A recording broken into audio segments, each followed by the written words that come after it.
Okay, guys. So, as a reminder, we've changed focus. We are now focusing the rest of the semester on businesses as opposed to individuals, which we've spent the first 2/3 of our time speaking about. And we started off last week by saying, look, I mean, the general gross income rules that we learned in Chapter 5 for individuals still apply to our businesses. There's no real changes there. Okay? So all of those rules are still going to apply to our businesses. But what we started talking about last week was that businesses, guys, are given much broader powers to deduct their expenses under Code Section 162. There's a very broad statement there that says businesses can deduct any ordinary and necessary expenses in the pursuit of their trade or business, as long as they meet those requirements. And of course, the expenses also always have to be reasonable in nature. And we spent some time, going through what ordinary meant, what necessary meant. I don't think reasonable needs a whole lot of explanation. And then we also talked about the fact that despite this very broad power of deduction, there are certain types of expenses that Congress does not want businesses to be able to deduct. And we looked at some of those. So we talked about certain fees and penalties to government agencies. Okay, we talked about bribes and kickbacks. Political contributions are not allowed. Most lobbying expenses, there was a very, very narrow exception for some lobbying expenses that were okay. What else did we hit? Okay, we looked at some areas that are sort of hot buttons for the IRS guys. We talked about, meals and entertainment expenses. This is an area ripe for abuse. Okay, so this is something heavily scrutinized by the IRS if and when you are audited. These expenses are only deductible up to 50%. And again, that also has to do with the fact that there is a certain amount of personal pleasure or personal need involved in these expenses. As far as meals go, you have to eat anyway, so there's a certain amount of personal need there. And entertainment, again, there's a certain amount of personal pleasure, so they're only giving us a 50% reduction. We also talked about travel. Okay, we touched on travel again, and there's a bit of a difference between whether your travel is domestic in nature or whether your travel is foreign in nature, okay? Again, you always have to look to see what was the primary purpose of my trip. Was it primarily business or was it primarily personal in nature, okay? In the case of domestic travel, guys, it's an all or nothing proposition for your transportation expenses, okay? If it's primarily business, they're going to be 100% deductible. If it's primarily personal, they're not going to give you any deduction. In the case of far-in travel, okay, if it's primarily business, then you have to prorate, okay? Then you have to prorate your personal versus your business days. If it's primarily personal, they're not going to give you any deduction, okay? But there is a bit of a change there that you should be aware of when it comes to domestic versus foreign travel. And that's, for the most part, where we left off last week. So today, what we're going to get into is some expenses that are granted outside of Code Section 162. Okay, Code Section 162 gives us this broad power of ordinary and reasonable expenses, but there's a couple of other expenses that businesses are entitled to that fall outside of the terms of 162. And the first one is this domestic production activities deduction. It's a mouthful. Okay, this comes under Code Section 199, guys, and this is actually a relatively new provision. This was introduced in 2005. And really, guys, the reason for this deduction was to sort of stop the flow of jobs to other countries, okay? They were trying to keep jobs and they're trying to entice businesses to keep jobs in the country. So this is a paper deduction, and what I mean by paper deduction, guys, is there's no economic cost here to the business. They're not outlaying any money in order to get this expense. This is an incentive, provided by Congress, again, to keep jobs here in the United States. So it's a paper deduction. So it'll always be a reconciling item between your financial income, okay, and your taxable income. Now, the rules for this one, guys, this is actually a very technical expense deduction, but we'll keep it at a pretty high level. Here it says that a substantial portion of your business has to be from the manufacture, production, growth, or extraction of tangible goods here in the U.S., okay? So you're manufacturing, you're producing, you're growing, maybe timber, okay? Or you're extracting. from a tangible product here in the US, okay? And it applies to different types of business, guys. Obviously, it applies to the income of any sort of manufacturing company. It applies to revenues, guys, from sales, leasing, and licensing of items made here in the United States. So if you sell something, you lease something made here in the US, this will apply to you. Construction revenues, okay? You're in the business of building homes, of building skyscrapers, what have you. Construction revenues fall within this deduction. Architectural and engineering revenues as well, okay? Now I know I said tangible, but software development also falls into this deduction, okay? Software development. And any sort of film and recording industry revenues as well. And again, we could argue about whether those are tangible or intangible, but they do fall within this exception. Now, what is not included here, guys, is specific exclusions, are any sort of cosmetic construction. So if you build that building and you have the painter come in and paint it, well, the painter's revenues aren't going to count. Okay, so he's not going to qualify for that. You know, the landscaper comes in and puts the grass down and puts the bushes and trees outside the building. That's not going to work. Okay, that's more cosmetic in nature. And food and beverages sold at retail locations. So your McDonald's, your Taco Bells, your Wendy's of the world, okay? Food and beverage prepared at retail locations are not going to qualify for this deduction. Yes? I think there was one, the driveway, is that considered cosmetic? I think that was on one of the ones. Like if they add the driveway. I think a driveway would be cosmetic, but maybe it might I be can't like remember if they included it or not. I would have to look and see. I don't, I know something like painting or landscaping, I would think driveway would be like necessary, but maybe they don't. I just heard the building. I don't remember if they included it. I think it was on the first one. It may be not. I'll have to look and see. I'll look for you. Okay. So that's interesting. I'll have to look. Okay, guys, this is a formula. Okay, it's a lesser of formula, and this one says that you have to look and see your deduction is going to be the lesser of 9% times the taxable income of the business. Guys, alternatively, if it's a sole proprietor, okay, he's going to use his modified AGI because he doesn't have a taxable income. So this is your sole proprietor. No note here, guys, okay? Modified AGI. This does not mean that he uses the net profit from his Schedule C. He goes to his modified AGI off of his 1040 for purposes of this calculation, okay? Pointing this out now. Don't use his net profit from his Schedule C. Okay? The other option is 9% of what's called his qualified production activities income. And this is his qualifying revenues, guys, his gross receipts, minus his cost of goods sold, minus any expenses directly related to the revenues. What is called direct expenses. Okay, so any qualifying revenues, any revenues that would fall under the types of revenues qualifying for this deduction, any of the ones we just listed, minus cost of goods sold, minus direct expenses related to those revenues. Okay, 9% of that is the other option. Now, it's important to note here also is that both of these options, guys, you could work through both legs of this formula, okay? Figure out which is the smaller.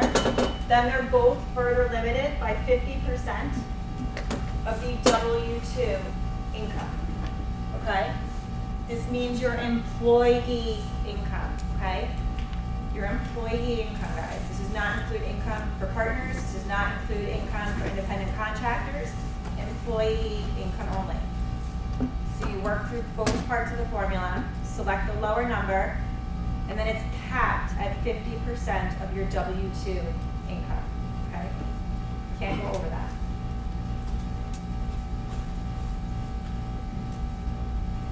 In the case of a sole proprietor, guys, I will just point out that this deduction gets reported as a 4 AGI deduction, so you won't see it on the Schedule C. It becomes a 4 AGI deduction, okay? There's a problem, it gives you problem number 55 in the book.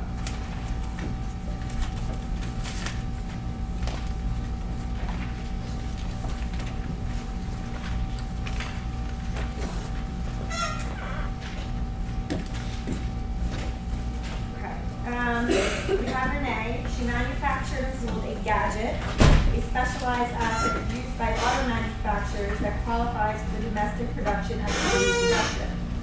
Renee incurred $15,000 in direct expenses in the project, which includes $2,000 of wages she paid to employees in manufacturing of the gadget. What is Renee's domestic production activity deduction for the gadget in each of the following scenarios? So, we have a taxpayer, and they told us that she is a sole proprietor. Didn't tell us who that. No, not she is because they gave us AGI. So she's sole proprietor, okay, and they told us that she incurred $15,000 of expenses. Okay, guys, and that includes $2,000 of employee W-2 wages. In scenario A, they told us that she's got revenue of $25,000 from her activities, and her AGI is $75,000. So we have to work through both sides of the formula. The first one says it's 9% times your taxable income, which she doesn't have, guys, because she's not a corporation or a partnership or an LLC, okay? So she's a sole proprietor, so she's going to use that AGI number. And that is $6,750. Or she can use 9% of her qualified production activities income. So that is going to be, guys, her revenue from her activities minus her expenses, which is $10,000. Okay. So option number 2 is going to be $900. Okay, guys. So here, she would be able to take a $900 for AGI deduction because again, she's a sole proprietor. Okay. Part B, she's got revenue of $25,000 again. And she's got now AGI of $5,000. Okay, same formula. 9% times that AGI, because she's a sole proprietor, which is going to give her $450. Or 9% times the qualified production activities income. Again, $25,000 in qualified revenues minus her cost of goods sold minus any direct expenses. That hasn't changed since the first column. So here, now she's going to take a $450 for AGI deduction.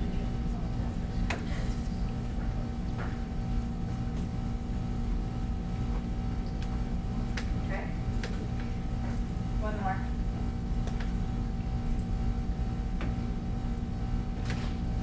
Now she's got revenue of $40,000 and AGI of $50,000.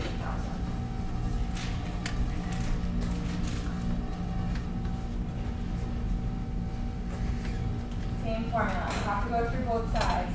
9% times the AGI, or taxable income if this was a business, right? It's not. She's a sole proprietor, so we're using her $50,000.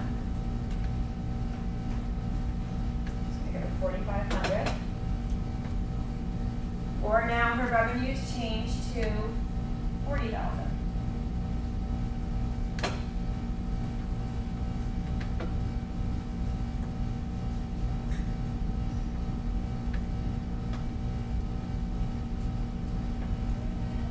Out to $22.50. Okay. Anyone see a problem?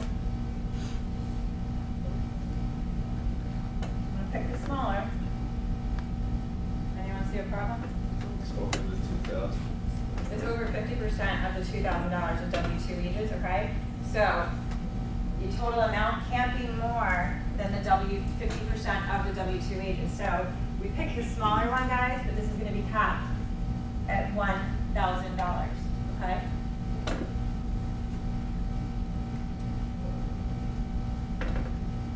13,000 that was given to us on the problem? They gave us 15,000, but me being me, I would break it apart into other expenses and wages, so that when I'm working through the problem, I wouldn't forget about that $2,000. So that, They told us it was $15,000, including $2,000 of employee wages. So I broke it into 13,000 and 2,000. That way, as you're working through, you remember to cap your deduction, okay? Guys, again, this number is employee wages. I could have told you that we had $5,000 of compensation expense, $2,000 of employee wages, $3,000 of independent contractor wages, okay? You would take the $3,000, forget about that. You would boil down to the $2,000 of employee wages, 50% of that number is the cap, okay? The $5,000 would still reduce the $40,000 in full. You would take it as a deduction to come up with a qualified production activities income number.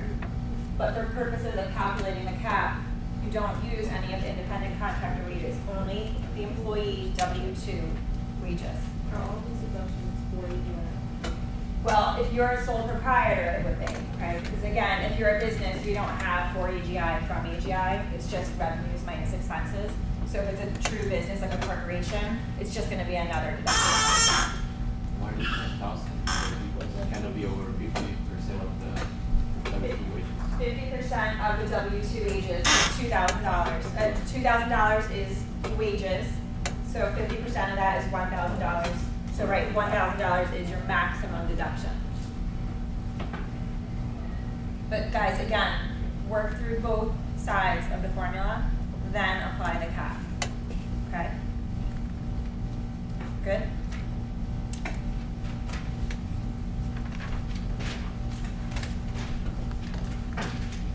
Okay guys, another expense item or deduction granted outside of the purview of Code Section 162 is our business casualty losses.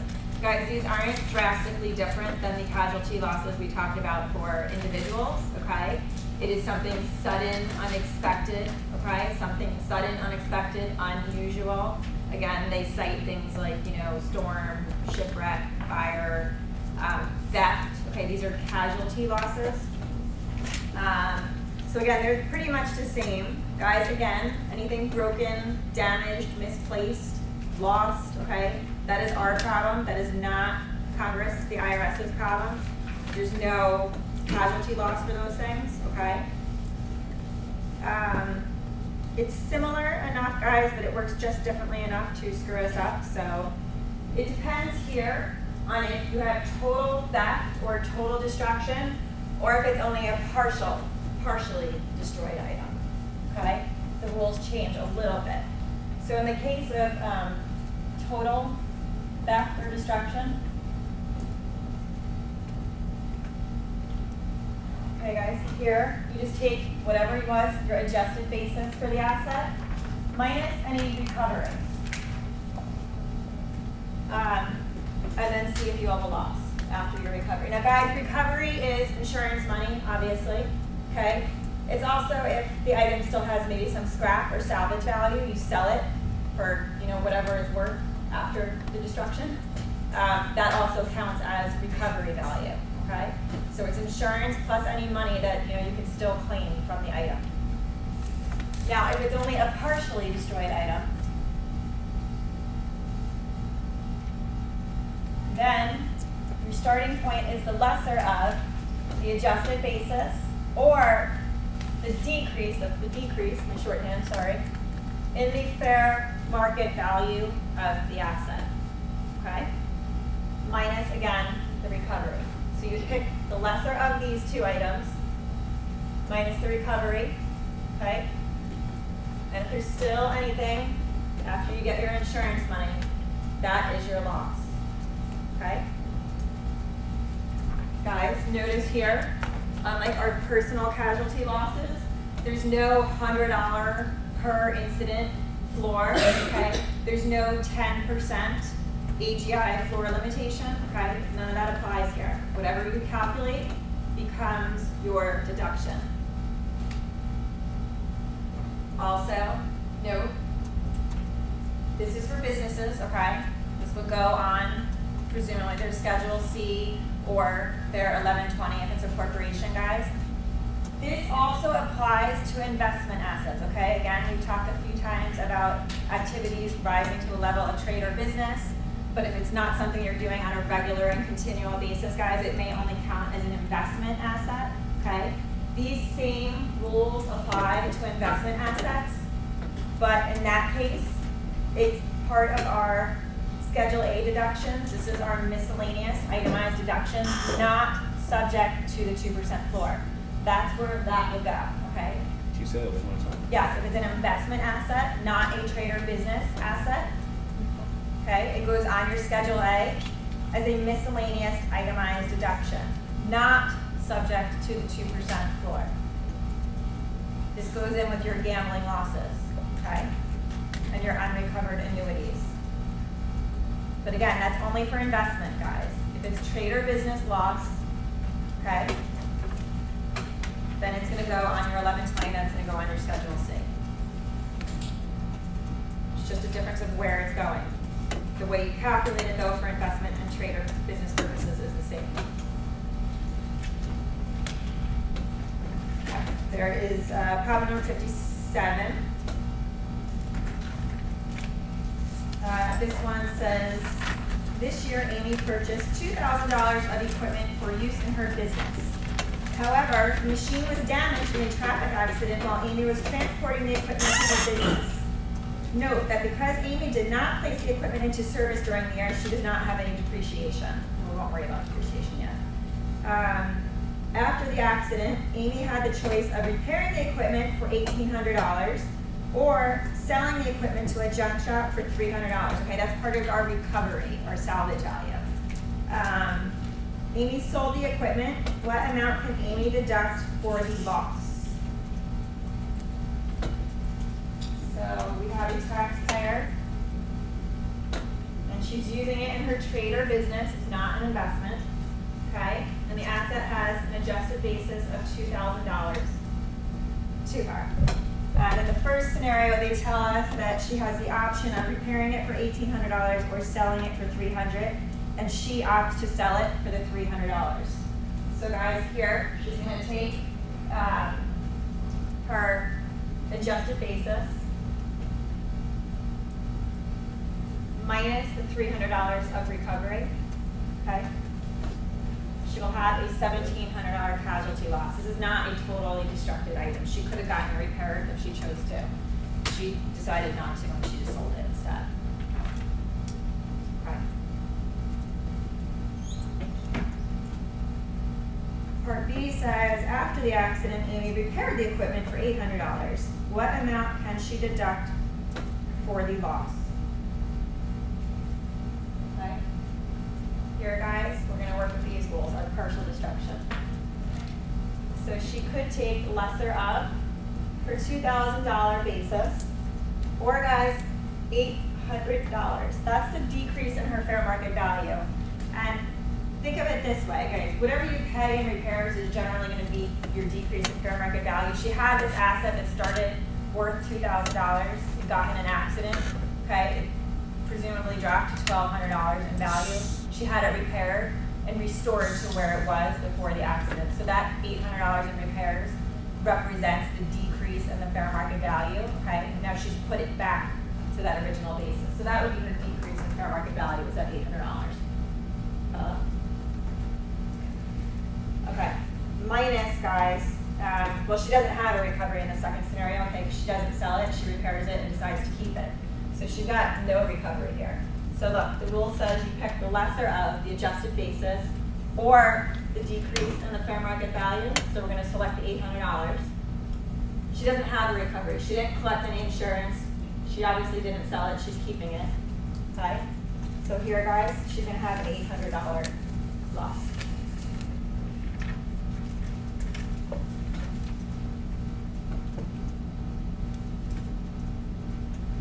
Part C says, after the accident, Amy could not replace the equipment, so she had the equipment repaired for $2,300. Okay, she spent more repairing it than it was worth because she couldn't get more equipment.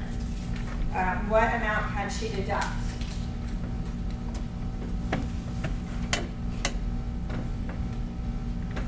Here guys, same rules. Lesser of her $2,000 adjusted basis, or the $2,300 in repairs that she spent. Guys, they're never gonna give you a deduction for more than the basis, okay?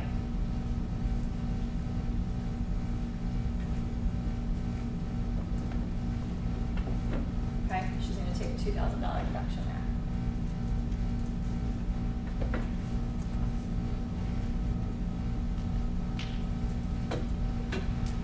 Okay, guys, again, this is casualty losses, similar to the ones we already looked at, but guys, again, not exactly the same. Now, but there's a difference in the rules. If it's total after destruction, you just use the adjusted basis. If it's only partially destroyed, you can repair it, okay? Then you have to use the lesser of rules. Know where it's getting reported. If it's trade or business, guys, again, it's going in your Schedule C, it's going on your 1120. If it's investment related, okay, it doesn't rise to the level of trade or business, it is going on your Schedule A as a miscellaneous itemized deduction, not subject to the 2% floor. Okay? Okay, guys, so those are two special deductions, again, outside of Code Section 162.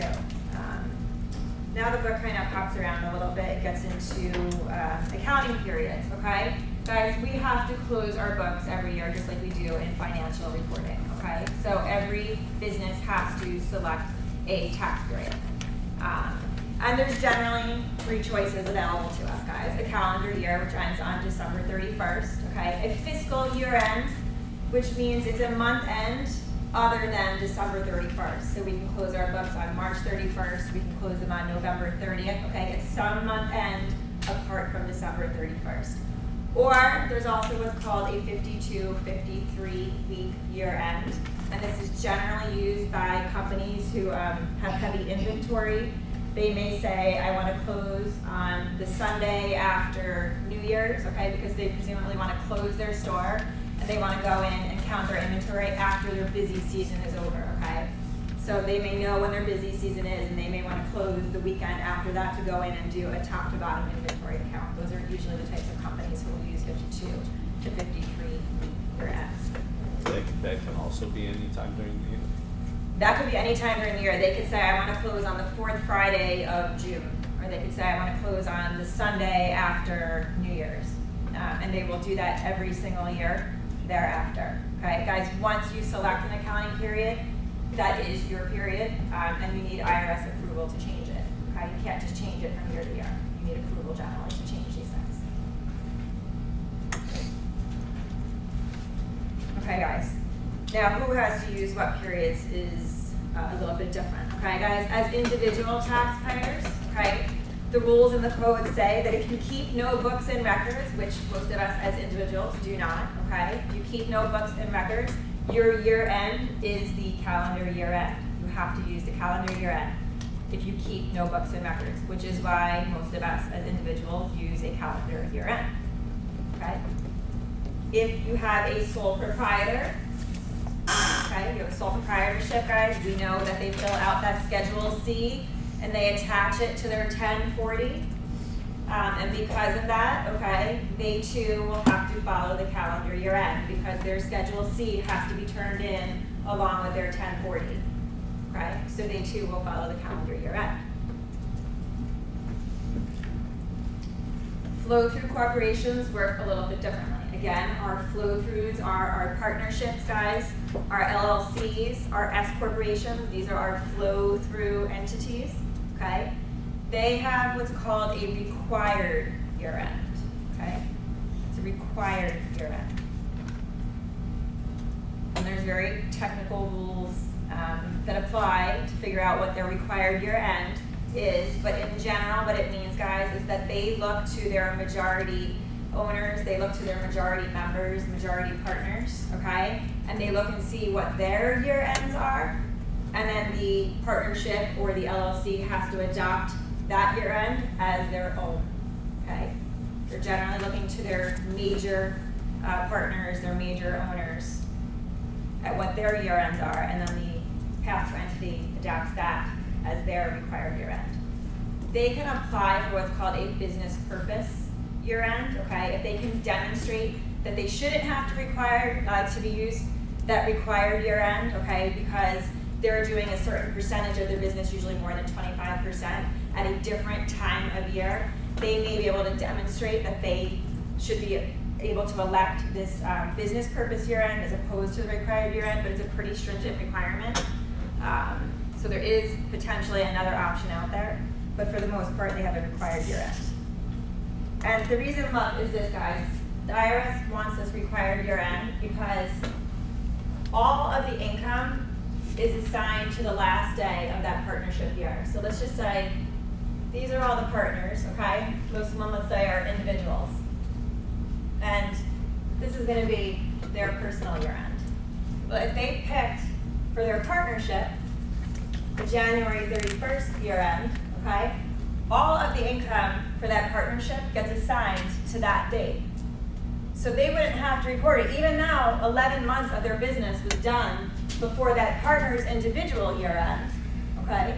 They would basically be able to get themselves an 11-month deferral until this year end, okay? Because the partnership income, the K1, would come with the year end of January 31st. Well, they wouldn't have to report it till the next December 31st. They would buy themselves 11 months of, 11-month period of time where they weren't getting taxed on its revenue. Yes, ultimately they will get taxed, but they're deferring it for 11 months, okay? And Congress doesn't want that. That's why we have this required year end. Corporations, they get the most flexibility, okay? Guys, they can generally choose whatever year end they want. Fiscal, calendar, 52, 53, okay? Corporations generally have a lot of flexibility. And again, it's because they're entities separate and apart from their owners, okay? They are treated as individuals, guys. They file a tax return, they pay taxes, so we're not worried about tying them to their majority shareholders because they file and pay taxes on their own. There's no deferrals going on here, okay? Now, accounting methods, guys, are also important. So this was accounting period, but then they also have to select an accounting method. And guys, we know there's generally going to be two major methods, okay? Cash says you report income generally when you receive it, okay? And you deduct the expenses when you pay them. Accrual, you guys know from financial classes, okay? You report the income when you earn it, and you deduct the expenses when they've been incurred, okay?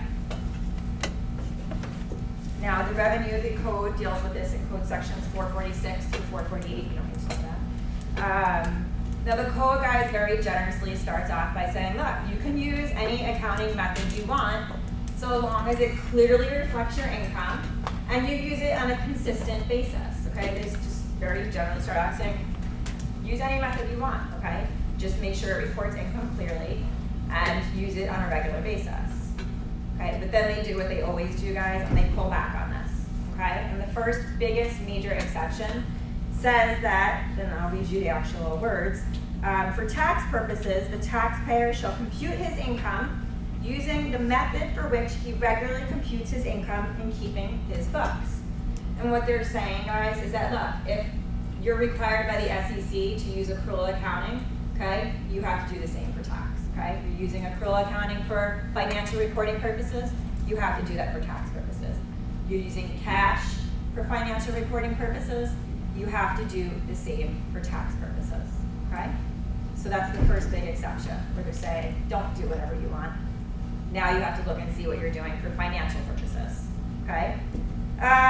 Certain corporations, guys, are not going to be allowed to use cash accounting, okay? The general rule here says that if their gross revenues, guys, for the past 3 years are less than $5 million on average for the past 3 years, they can use cash. But if your average revenue for the past 3 years is more than $5 million, you have to use accrual accounting. So almost all corporations, guys, have to use accrual accounting, okay? The $5 million, that's each year, or that's? At average for the past 3 years.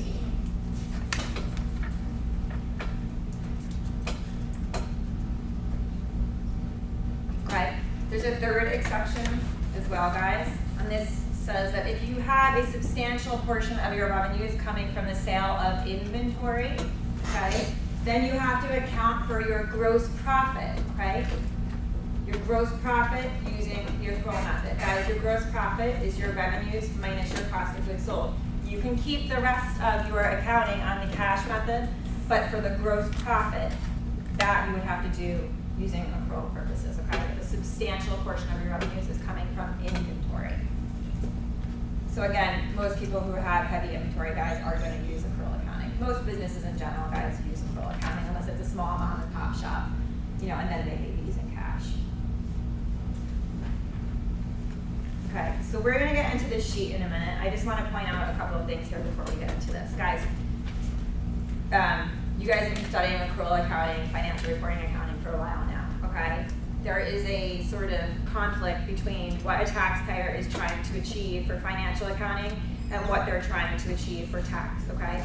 For financial reporting, again, you may be required by the SEC. You may be getting loans from banks. You may have investors, okay? The idea there is that you're trying to pump up your revenues and push down your expenses and show everyone, the world, you know, look how profitable you are. You want to invest in us. You want to loan me money. Okay, so for financial reporting purposes, again, they're trying to pump up the revenues and push down the expenses. But when it comes to taxes, guys, what are they doing? They're trying to do the complete opposite, okay? They're trying to push out that income and pull forward their expenses. They want to show the IRS and Congress, well, I have no money to pay my tax bill. Okay, so you've got two sort of different scenarios going on.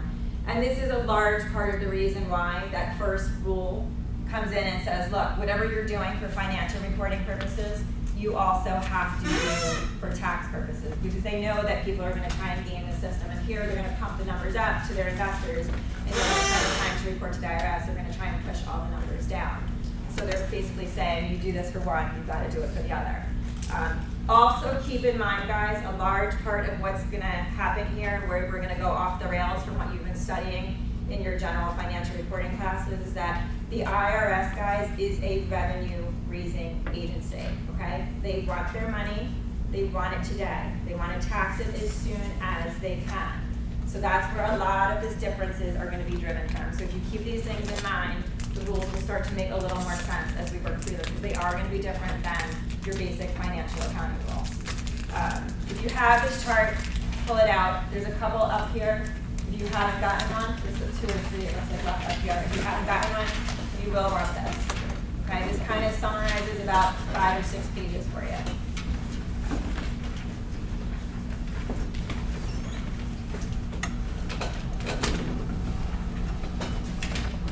If there's not enough left up here, guys, I can post it. But there should hopefully be.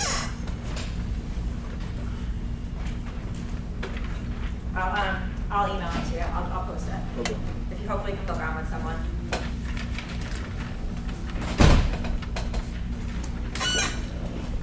Okay, guys, so this chart is broken down into 4s, okay? We have a cash column, we have an accrual column. We'll work through cash first, okay? And we have income up top, and then we have expense reporting down bottom. And this is really how we're gonna go through it and look at it.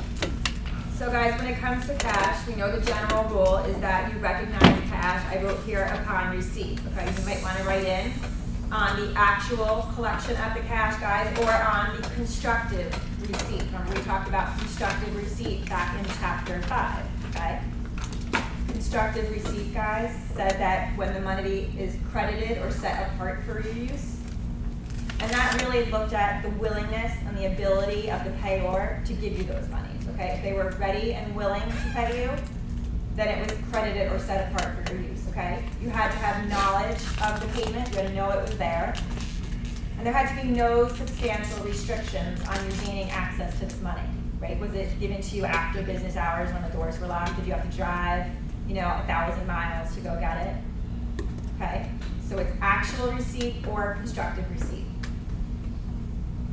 Guys, keep in mind, this is cash accounting, okay? Prepayments under cash, their income today, okay? Their income today.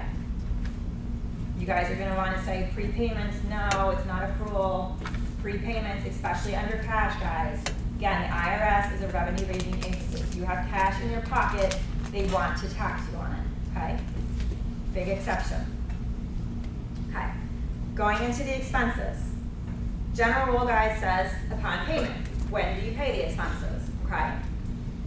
You might want to put in, or it's written here, but, okay, the big exception here is prepaids, okay? Congress does not like you to deduct prepaids. There's going to be some wiggle room here, but not a lot. So I'm telling you, the general rule is that when you pay the expense under cash is when you deduct it, but be careful of prepaids, okay? There's an exception in there. Again, they don't want you pulling forward. They don't want you accelerating your deductions. They want to slow those down, okay? So what are those exceptions? Guys, look, interest, anytime you see interest, you have to pay interest. You have to pay it as the loan unfolds, okay? You can never, ever, ever prepay interest expenses, okay? Even in cash. Never prepay them. Capital expenditures, guys, we've talked about that. Anytime you purchase or create an asset with a useful life of more than 12 months, okay, we have to capitalize it. We will focus on depreciation and amortization getting into the next chapter. But if you have some sort of asset with a useful life of more than 12 months, you're capitalizing it. You're not expensing it today. Okay? Now here comes our wiggle room. Here's where we may be able to deduct immediately some of our prepaid expenses, okay? You may have other business expenses that are not capital assets and they're not interest, okay? The book points out things like rents, guys, lease payments. You might have an attorney on retainer, okay? You might have an attorney on retainer for a year. Maybe you pay your cleaning service, it's a nominal amount of money, you pay them 6 months ahead of time. You may be able to deduct these expenses, these prepaid expenses today, if you meet what's called this 12-month rule, okay? And it's a 2-part rule. And the first part of the rule, guys, says that the term of the contract cannot exceed 12 months, okay? The term of the contract cannot be longer than 12 months. The second part says that the payment, okay, the payment terms really can't extend into yet a third year. So think of it this way, guys, okay? I have a contract. It's 12 months in duration. It starts next March and it goes into February of 2017, okay? I'm signing it today, November 15th. It's gonna start in March and it's gonna run until the following February 17th, okay? That would be going into a third taxable year because I'm gonna sign that contract and make my prepayment today. It's covering part of next year, but then I'd be going into yet a third taxable year, going into 2017. That's not gonna work, okay? I have to, the terms of the contract can't go out past the end of 2016 right now, okay? We'll work through a few problems, but keep that in mind. If it's going into a third taxable year, you're gonna fail your 12-month test, even if the contract itself is only 12 months of duration, okay?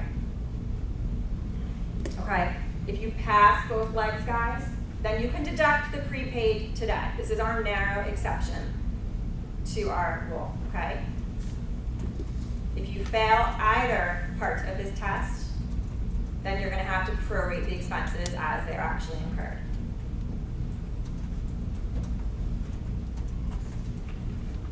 Now guys, just keep in mind here, okay, again, think about what the taxpayers are trying to achieve. Our taxpayers here are prepaying, they wanna take the deduction today. They wanna drive down their taxable income. Congress's goal is to not let that happen, right? They want to slow us down. They don't like us deducting prepaid. They give us a very narrow exception here, but apart from that, they really don't want you pulling forward, accelerating your expenses. If you look at the lopsidedness, yes, it's definitely there, okay? I just said that they're gonna tax your prepaid revenues, right? They're gonna tax you on all those prepaid revenues, but for the most part, they're not gonna let you deduct your prepaid expenses, okay? One way here, and yes, this happens a lot in the code. Now, we're gonna do accrual revenue, and then we're gonna go through some problems. Okay, so for accrual revenue, guys, this is not GAAP, just to stress this again, okay? Again, the IRS wants us to recognize our revenue sooner, and they want us to slow down our expenses. That's their goal here. So, for tax purposes, guys, we use in revenue recognition under accrual method accounting what's called this all events test, okay? We use the all events test to determine whether or not income should in fact be recognized, okay? It's a 2-part test, and then of course it's got subparts. The first part, guys, says that, look, the amount of the income has to be reasonably determinable. Reasonably determinable. Estimates are okay as long as they're reasonable. If you're wildly guessing, you're gonna fail, okay? But estimates are okay. Doesn't have to be a precise number. The second part says that all the events fixing the taxpayer's right to this income must have occurred. And what does this mean? Guys, this means that you recognize the revenue on the earlier of one of 3 days, and really it comes down to 2. When you earn it, okay, or when you collect the money, C, okay? Technically, the rules say that you earn it, guys, if it's service revenue, obviously, when you perform the work, okay? If you are selling goods, it's when does title pass, that's when you earn it, okay? Alternatively, it could be when the payment is due from the customer. So you bill them, and now payment is due is one possible option. That's usually not gonna be a relevant one though. The last one is an important one though. If you receive a prepayment and it precedes your doing work, they're generally saying here they're gonna tax it again, right? They want to tax the prepayments. So our general rule says here, if it's determinable, you recognize it when either you earn it or you collect the prepayment, whichever happens first. So they very may well be collecting on a prepaid, okay? But I would circle that little C, okay, and I would put an arrow down to the but 3 prepaid exceptions, okay? Generally, they're gonna tax you on that prepaid, but they are gonna give us, again, a little bit of wiggle room here. They're gonna let us defer some types of income, okay? The first one isn't really an exception, guys, okay? Rent and interest, generally, it's immediate income. So if you're receiving prepaid rent, you're receiving prepaid interest, you're gonna have to report them today. There's a small exception for rents, which I'll tell you in a second.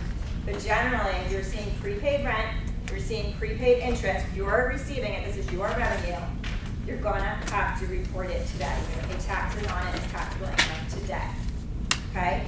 For rent, guys, there's a small exception that says if it's a deposit, okay? They're giving you a security deposit, your tenant. Look, the intention is you're giving that money back. That's a liability, okay? That's not income. So security deposits don't count as part of that prepaid. You don't have to report it because you're supposed to get it back. Guys, if however, and this is like a favorite CPA exam question, if they tell you, oh, your tenant gave you first and last month's rent, okay? That counts as prepaid, okay? Because the intention is that you're keeping that money. Even if the lease is 4 years long and you wouldn't recognize that income, that last month's rent for 4 more years, it's considered a prepaid. It's not a security deposit. The intention is that you keep that money when that last month of the 4-year lease occurs, okay? So there you would take it into account. If it's a cancellation of a lease, okay? I'm trying to buy out of my lease. My lease is supposed to run through next June, and I have $1,000 a month rent, but I say, you know what, I'll give you $3,000 today if you let me out of the lease, 6 months early. That is a prepaid, okay? Only security deposits don't fall within the prepaid rule. But if it's first, last month's rent, it's a rent cancellation fee for future rent, okay? It's income today. Okay, now where are exceptions to prepaid, okay, guys? The first one comes in the form of service income, okay? This rule says that you can defer service income up to 1 taxable year. So if I receive prepaid service income this year, I may be able to defer it until next taxable year, okay? But no more than that in the case of services. And I could do this only to the extent that I haven't actually already earned it, okay? Or I haven't reported it for financial reporting, book purposes. Okay, when they're saying book on here, or when they're talking about book, they're talking about financial reporting, okay? So if I've recognized it for financial reporting, or I've earned it, then I obviously have to take it in the current year. I can't defer it. But if I haven't earned it, and I haven't reported it for book, then I could potentially defer it until 1 more taxable year, not beyond, okay? And then there are goods, okay? And I'm gonna point out when they're talking about goods here, guys, they're not talking about inventory. What they are talking about are goods that go part and parcel with the service. So use the example of an interior decorator, okay? her main business, or his main business, I should say, is providing services to their clients. But a lot of interior decorators, guys, will buy stuff and then resell it to you. Okay, it's not that they keep a stock of inventory somewhere. Okay, they're going out, they're actually buying it, and then they're reselling it to you. That is the type of goods we're talking about here. We're not talking about stores of inventory, okay? Inventory accounting is a different animal. I think we see a problem with this somewhere in here. Now, in the case of goods, okay, if I receive a prepayment for goods, I have an option here, okay? I can use what's called the full inclusion method and report it all today, which is what the IRS would like me to do, okay? I'm gonna take that prepayment, I'm gonna include it on my tax return immediately under the full inclusion method. Or guys, I can elect to defer it, okay? And in this case, unlike services, I can defer it until I actually deliver it, okay? Or report it for book purposes, okay? So services, you can only have a maximum 1 year deferral. In the case of goods, there is no limit on how long you can defer it. It's just until you actually deliver the goods or you recognize it for book purposes, okay? Any questions about this crazy chart? Believe it or not, this chart is trying to help you. It's trying to summarize, guys, probably like 6 pages of reading materials. I'm not saying don't read the book, but this is trying to boil it down to, you know, sort of one more easily understandable form, okay? And keep in mind, again, what the IRS is trying to achieve versus what the taxpayer is trying to achieve. Again, the IRS wants to tax that money while you have it. There's a few places in here that they're giving you a little bit of wiggle room, okay? But for the most part, guys, if it's income you're receiving, yes, they want to tax you on it today. If it's prepaid expenses, for the most part, they're not going to let you deduct them as prepaids, okay? Again, a little bit of wiggle room. So, with that in mind, let's look at a few problems.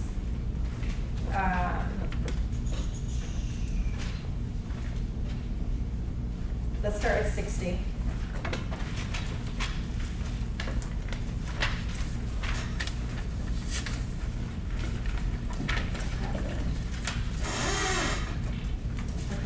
We have Jeremy, who's a calendar year taxpayer, who sometimes leases his business equipment.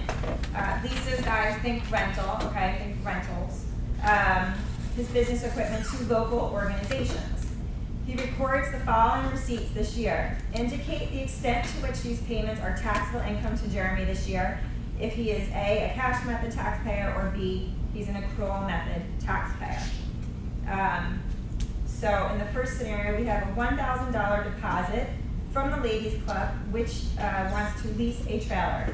The club will receive the entire deposit back when the trailer is returned undamaged.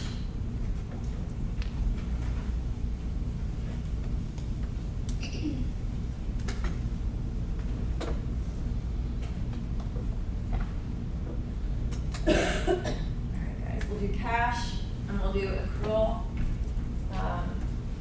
Okay, so he is collecting a deposit for rental fees, $1,000 deposit, and he'll give it back if and when the trailer is returned undamaged. And they want to know cash, what he'll report, and accrual, what he will report. What will you report? Cash. Nothing. What about accrual?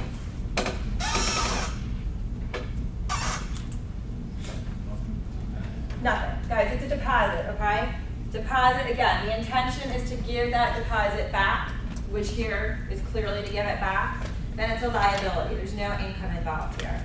If it said this was the last month's rent or something of that nature, okay, then it would be prepaid income, okay? B, $800 from the Ladies Club for leasing the trailer from December of this year through March of next year. So $800, which covers 4 months, $200 per month. It starts in December of this year through March of next year. How much would you report for cash purposes?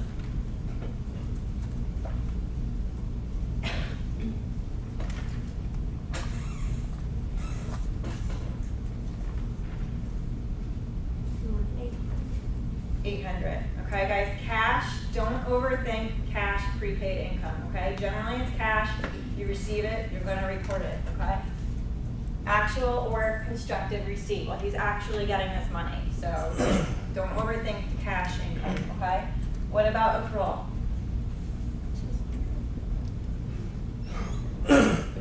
It's your chart.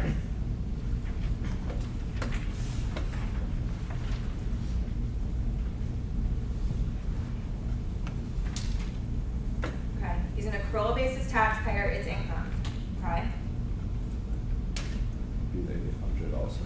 Sorry? Would it be the 800? It's 800, guys, because this is our sort of one of our exceptions where rent and interest, okay, are always gonna immediately be income. They're not gonna give you any wiggle room, okay, on the rent or interest. Again, guys, Congress really wants to tax that prepaid income. They only give us deferrals with service revenue and in the case of goods, okay? But rent and interest, you have to report them immediately unless it was a security deposit like Part A. Okay, Part C says there's a $300 lease payment received from the men's club this year for renting Jeremy's trailer last year. Jeremy built the club last year, but recently he determined that the men's club would never pay him, so he was surprised when he received the check. So we have $300 from last year, and he finally is getting it. What is he gonna report for cash? 300. 300, actual or constructive receipt. What about under the accrual method? 0. Okay, he would have reported this guys last year when he earned it. You would have reported it last year, okay? You're gonna report it on the earlier of when you earn it or when you receive it. Okay, he would have earned it last year. So he would have reported it last year, he'd have nothing when he received it this year. Okay? Let's look at 61. We have Brown Thumb Landscaping, their calendar year accrual method taxpayers. In September, Brown Thumb negotiated a $14,000 contract for services it would provide to the city in November of the current year. The contract specifies that Brown Thumb will receive $4,000 in October as a down payment for these services, and it will receive the remaining $10,000 in January of next year.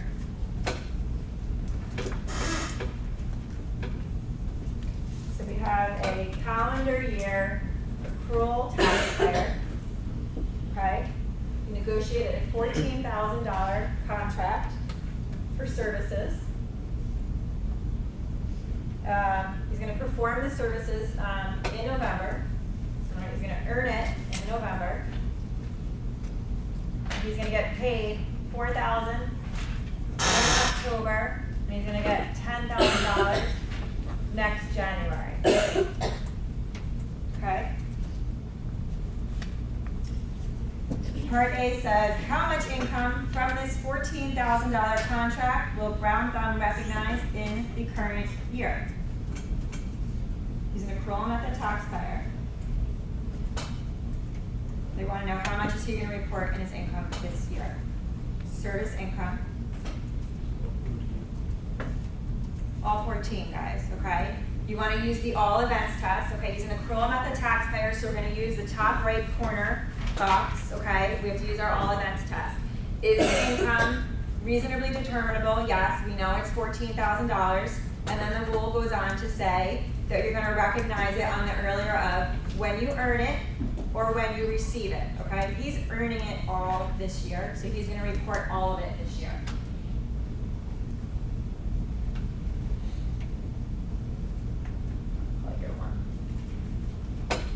Okay, B, how much income from this $14,000 contract will Brown Thumb recognize in the current year if it uses the cash method of accounting?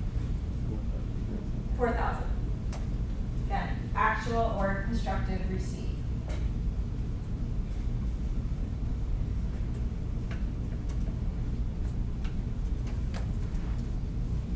Suppose that the total amount to be paid under the contract with the city is estimated at $14,000, but may be adjusted to $12,000 next year during the review of the city budget. What amount from the contract, if any, should Brown Thumb recognize as income this year? still 14, doesn't change. Guys, estimates are okay, okay? Estimates are okay. If he was totally guessing, then he wouldn't be able to recognize it. But we have a reasonable estimate here. It may be tweaked a little bit next year, but they generally know what they're getting paid. Okay, D. Suppose that in addition to the basic contract, Brown Thumb will be paid an additional $3,000 if its city landscape design wins the annual design competition next year. Should Brown Thumb accrue $3,000 revenue this year, why or why not? Right, okay, it's the all events test. We're gonna come back to the all events test, guys, okay? They know the amount. The amount is reasonably determinable, the $3,000. Okay, guys, but he hasn't earned it, nor has he collected it as a prepaid, okay? So they're not gonna accrue anything this year. They'll take it in next year, either when they win it, or when they receive the money, okay? Let's look at 62. Okay. Here we have, in January of year 0, Justin paid $4,800 for insurance policy that covers his business property for accidents and casualties. Justin is a calendar year taxpayer who uses cash method of accounting.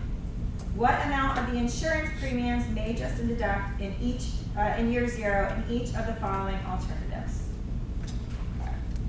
So.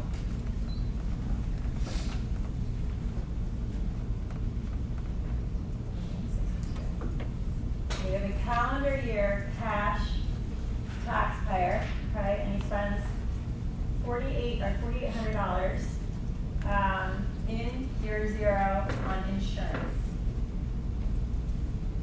They want to know how much can he deduct.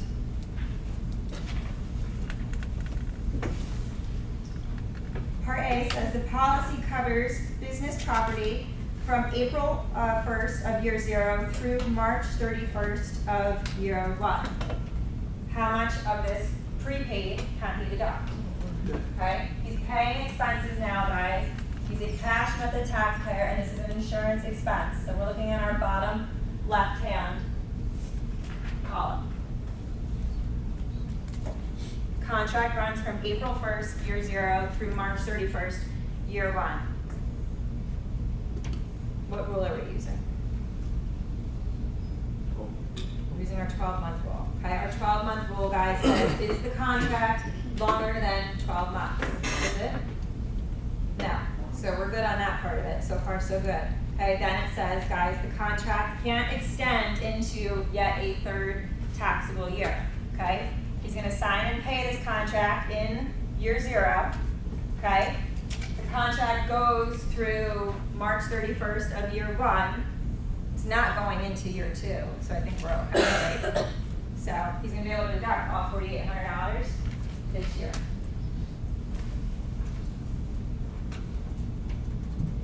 Okay, it's not going into a third taxable year, guys. Good? Okay.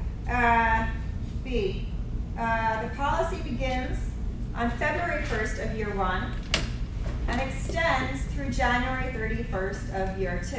So we're still with our 12-month rule here, guys, okay? Is our contract for longer than 12 months?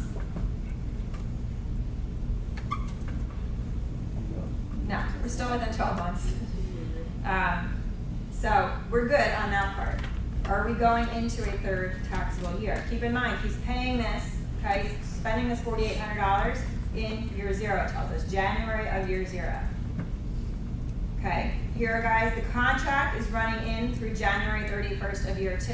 So he's paying this money in January year 0. The contract starts sometime next year, and it's not finishing until yet a third year, so you're gonna fail the second leg of that test, okay? How much is he gonna be able to report this year?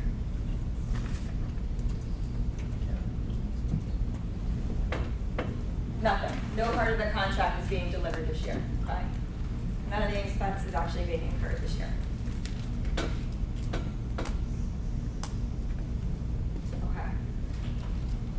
Assume Justin paid $6,000 for a 24-month policy that covers from April 1st, year 0 through March 31st, year 2. It works out to $250 a month for $6,000. What's he gonna be able to report, if any, of this prepayment, this $6,000 prepayment?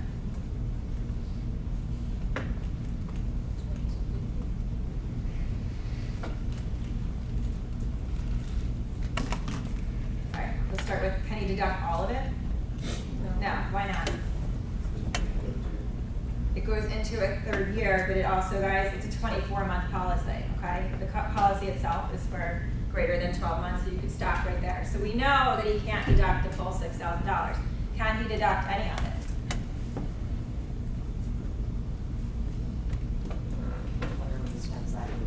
Yeah, 9 months, guys. It's the contract starts from April 1st of year 0 through March 31st of year 2. So there's 9 months worth of policy. So 9 months, if you work out times 250, guys, is $2,250. 9 months times $250 a month equals $2,250.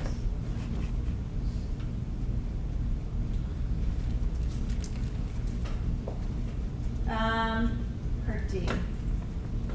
Assume that instead of paying an insurance premium, Justin paid $4,800 to rent his business property from April 1st of year 0 through March 31st of year 1. So it's rental payment now he's making.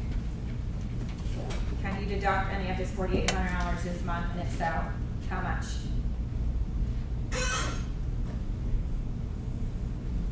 The first part of the problem, he was prepaying insurance, now he's prepaying rent. Can he prepay all or some portion of his rent?